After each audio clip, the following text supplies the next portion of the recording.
Hello, this is Bob McClellan. In this video, I will be showing you all the nitty-gritty details of styles in SpreadsheetML. This will be divided up into two parts. The first part will be how to use the example code and what it does, and the second part will show the details and some of the limitations of the code that is creating this style information. First of all, if you want to get this sample code, and I'm sure you will want to, go to the powertools.codeplex.com and look at the downloads page and go to the latest version of PowerTools Core, which has got to be at least 2.2.4 to include the code that you're going to see today. So I'm going to start by looking at the results because this is pretty complicated. There's a lot of different pieces to it, and so if you can see where we're going, it'll probably make more sense to see how it's done. So I'm using the tool in Visual Studio that allows me to look at the contents of a document, very handy tool. And I'm going to look at this sheet, and we can see what happens if we look at something like the north. Right here we have this S equals 2, tells me that that style is 2. And we look at another north has the same style. And then here's accessories, has a style 4. And if we go down farther, we'll find the south that has the style 1. So what do those refer to? If I go over back to here, there's the styles part, and this is most of what we're going to be looking at in this video. And way down in here, the cell XFS or XFs, if you prefer, because it contains a bunch of XF elements. And those S attributes are referring to these XF elements. So the first one is 0, which is no formatting. So you wouldn't normally see a style of 0. Then 1 would be the second one there, and so on, 2, 3, and 4. So when we are looking at style 2, for example, you can see that's got a number format of 0, which means no number formatting, which is also backed up by the apply number format being equal to 0, which means false. No, don't apply a number format. And then font ID is 18. You see apply font is 1, which is a true, meaning do apply the font. A fill tells you it's a fill, and then the border is also there. So the fill and the borders are applied. So what does that look like? Let's see if I can get it open here. You can see each of these north, south, and accessories have their different styles on them. The other one that has a style is the amount, which has currency formatting on it. Going back to here, what do all these mean? So the font ID of we have a font ID of 18, a fill of 33, a border of 10. These are all the last ones in the list I happen to know. So if I go up to the fonts element that contains multiple font child elements, and the first one is considered 0 down to the last one in this case is the 18th, and we see we have an italic size 8 times New Roman. If we look at north, you can see it's a smaller. In fact, I can click here and you see it size 8 times New Roman. So that's the font. Look at the fill, and it's the last one again. And you can see here it's the last fill in that list. Same thing, same kind of indexing, is a gradient fill. And we have the gradient fill from green to blue. And the borders. Go to the last border. And we see the border has a diagonal down being set to true. So then I have a diagonal line that is thin, and it looks like I left out the RGB. These things happen, so I'm going to just go over here and find a good color. fill in there that I forgot. I'll just see what that turns out to be.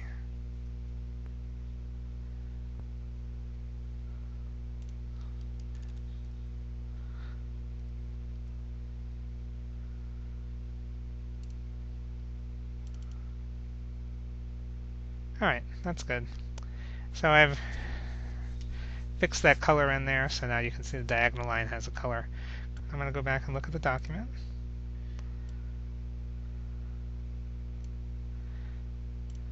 Get my styles out again. I'm doing a Control ED, by the way, there to get it to format so I can see it easier.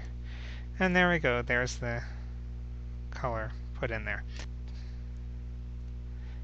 What I was pointing out is this XF is referring to each of those elements. The font, fill, and border are all being specified, and those all are being applied to the cell. In contrast, I'm going to show how the currency formatting is done. That's done with this number 3 with the number format 100. And that's the only thing that's being applied to that cell.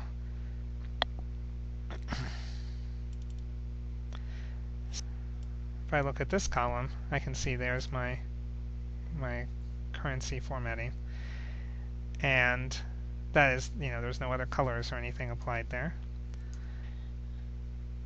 And that's the way the style looks here. Now, with that number format is a little different. The 100 does not mean the 100th element.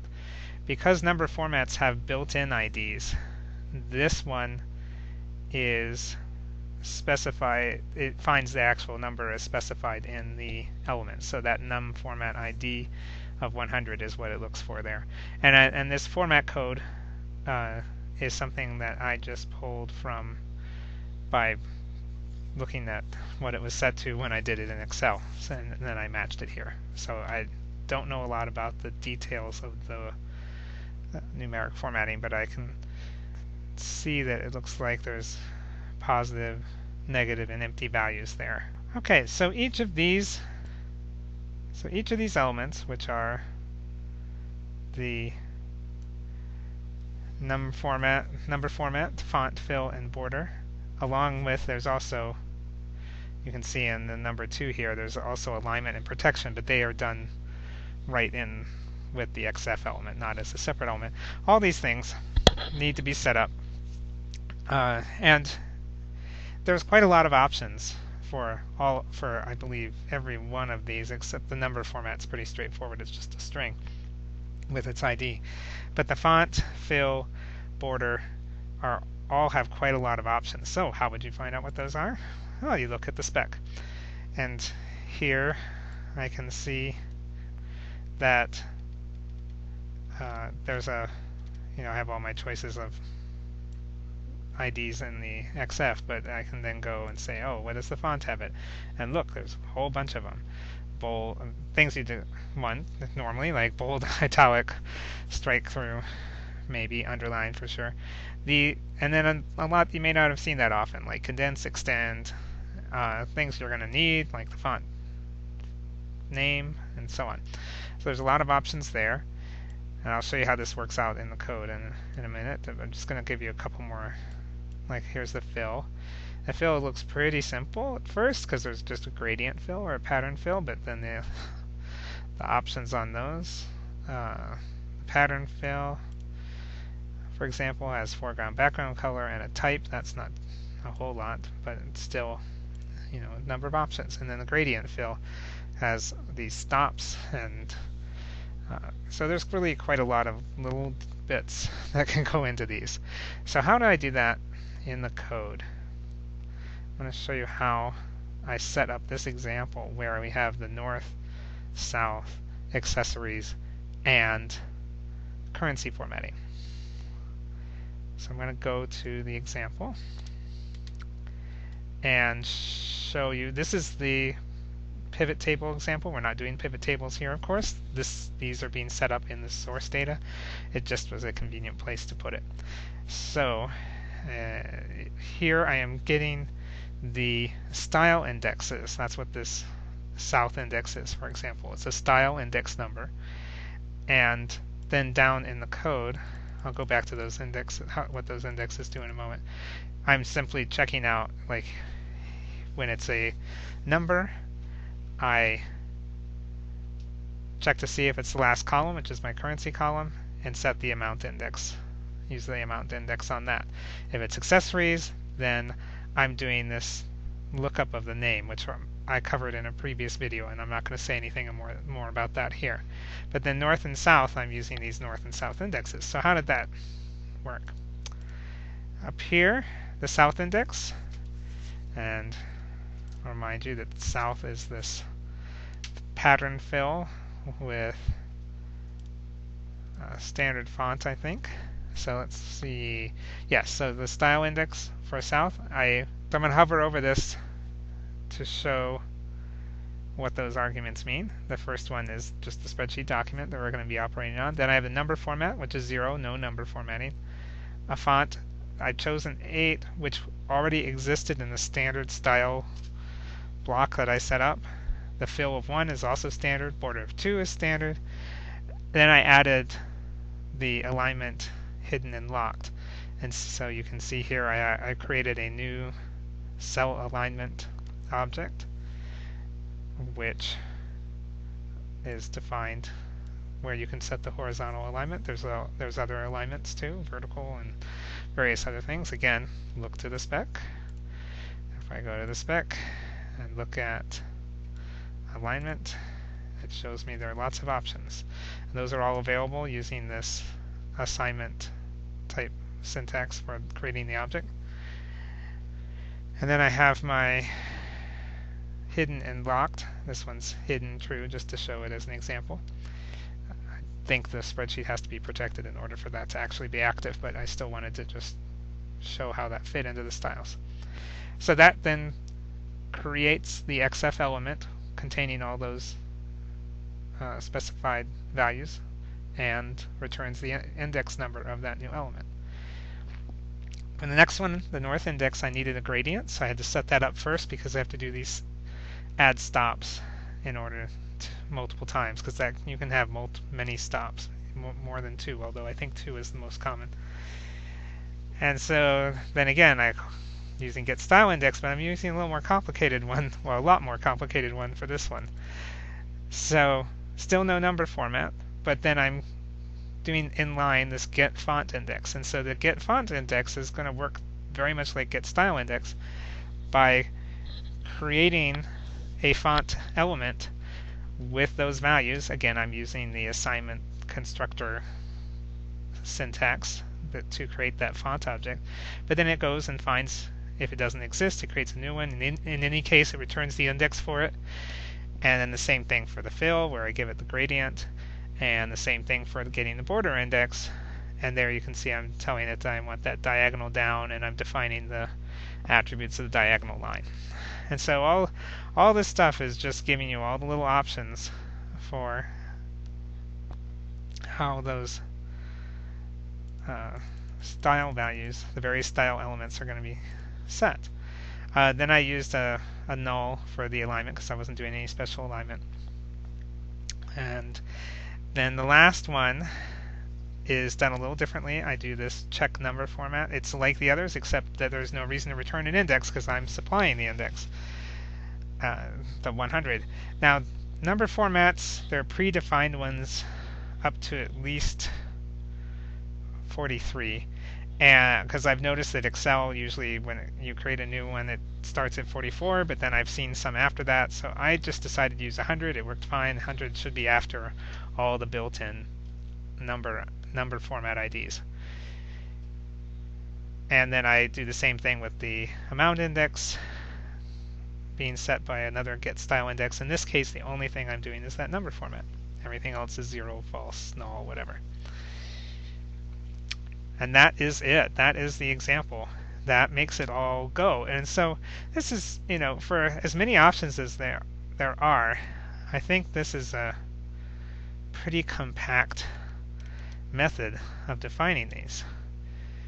Now, up above here, commented out, was some of my test code, and I thought it was interesting enough that I kept it in there, because what I was doing here was testing out all of my getIndex functions by supplying the values that were already in my style. So for example, if I look over here at the fonts, I can see my first font is a size 11, Calibri, minor, whatever. And so in this example, I'm doing the same values here. The next one is bold 18-point value. You see this one. So there's my bold 18 and so on. And the same thing with all the others, whether it's fonts or fills, borders. So I left that in there because there's a lot of interesting examples of how to do various kinds of elements. And so I thought that would be useful to see, just looking at how the code works. All right, so now we move into the second half, which is showing you how the actual code works. And that code is down in the Worksheet Accessor module. I'm going to say right off that one of the limitations of this code right now is that it requires that you use this create default styles.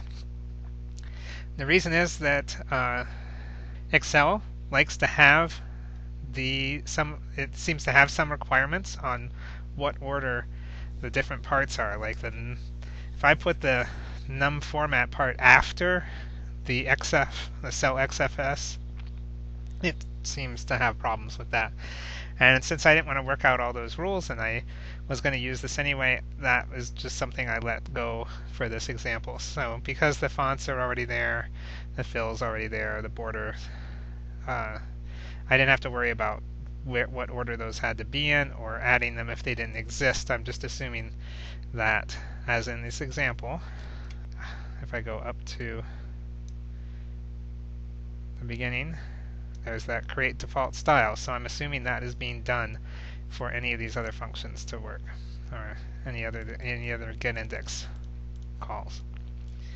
So I'm going to move up to the top and kind of step through this quickly because it's really, as I said, a whole bunch of there's a lot of options, a lot of options, but the details aren't that important. It's in the spec and you can see it in the results. So I'm going to give you the general outline, and here is the general outline for, well, check number format's a little different from all the others. Like I said, it only has the two values, the format ID and format code. And so then I create the element that I want to exist, and then I'm going to check to see if that num formats element exists, because it doesn't exist in my default setup. And so if it's null, then I add it in very carefully before the fonts, because that order I know works. And then I do this nice little find index with the deep equals, means that it's going to check all the elements of my X element and see if there is a direct match. And if there is not, then I add it in. Otherwise, it's already in there, and I don't want to try and put it in there again. That's just a little safety check. The other ones you'll see are even more important. So that one's a pretty easy example. The color info is used, there's a lot of color elements throughout, so I created this class to represent those. And it has a few different constructors. It uses an explicit constructor rather than the assigned value, element or member assignment kind of constructor. But every one of these little classes I've created use this getXElement.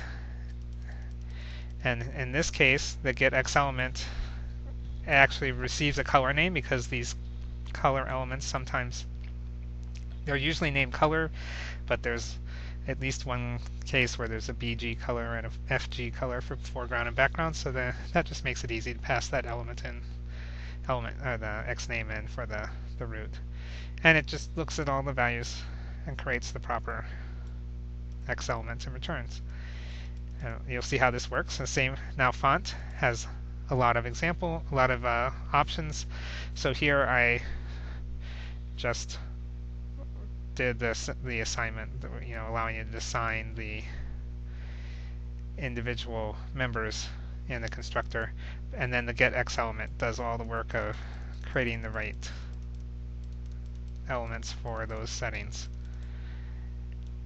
whatever the members are set to. And so now we get down to get now. Oh, by the way, and color infos are in there. You can see right here, there's the color.getX element, and it tells it that it's a color, just the regular color attribute. So down here, get font index. This does fit the pattern of most of the rest of them, which is it creates the element, it gets the style part,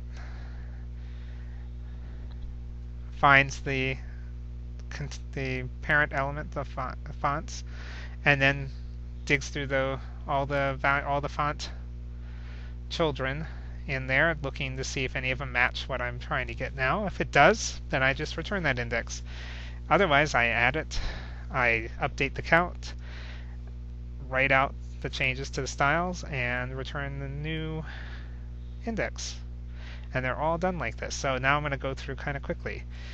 The fills are done a little differently, though, because of the pattern fill and gradient fill are completely independent. So I created one class for the pattern fill, which you can see uses foreground and background colors. Again, uses that getX element to create those very important X elements. Then there's the gradient stop, which is part of the gradient fill. It has a list of those. I know I'm just going through this quickly because all it's doing is getting all the values it needs to properly do this getX element. And you can work through all this, I'm sure. So then the getFill index, there's two versions of it. One that looks for pattern fill and creates it. One that looks for gradient fill or creates it. And they actually call the same common function that just takes that element as it was built from whichever one it came from. And then that's the same procedure. It looks for sees if there's an existing child and returns that index. If not, it adds it, updates, returns that, so on and so forth. Border is the same thing. Got the getX element. These borders are made up of lots of lines, so there's a separate class for the border line. And then the border has a bunch of border lines and a few options, and it'll get getX elements for that. And then you've got the same thing, get border index. Same exact procedure. Look for it. If it's not there, add it. Done. Oh, then I have the cell alignment and there's a bunch of alignment options. And now we get to get style index, which has the final index numbers for num format, font, fill, border. The cell alignment, I'll scroll over here, hidden and locked. So how does it do it? It builds the element again. So once it has the XF, and it makes adjustments for alignment and hidden and locked. Now, by the time we get down to here, we have the entire XF exactly as we need it to look, but we don't know if there's one in there that matches that already. And so this part works just like the others now. It finds the parent element, cell XFs, looks for an XF that matches. If it finds one, then it returns that index. If it doesn't, it adds it, updates the count. You get the idea. Same pattern. So that is it. Yes, it was a lot of work to create all these objects and members and getting all the options in there, and I may have missed a few here and there, that some of it may not. I tested as much as I could, so some of it may not be working. Could happen. But I think you get the idea. I'm hoping that you find this to be pretty useful because it took me a while to put it together. And I'll be looking for any comments on it. Thanks.